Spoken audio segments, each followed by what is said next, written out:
സോഫ്റ്റായ അപ്പം മാവ് എങ്ങനെ ഉണ്ടാക്കിയെടുക്കാമെന്ന് നോക്കാം.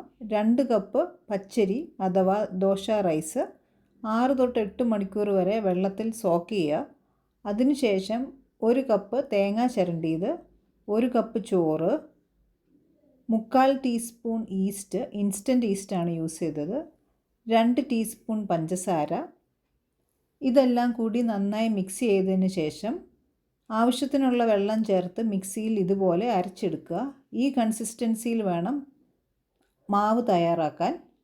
6 തൊട്ട് 8 മണിക്കൂർ വരെ ഇത് പൊങ്ങാൻ വെച്ചതിന് ശേഷം 3/4 ടീസ്പൂൺ ഉപ്പിട്ട് നന്നായി ഇളക്കിയെടുക്കുക.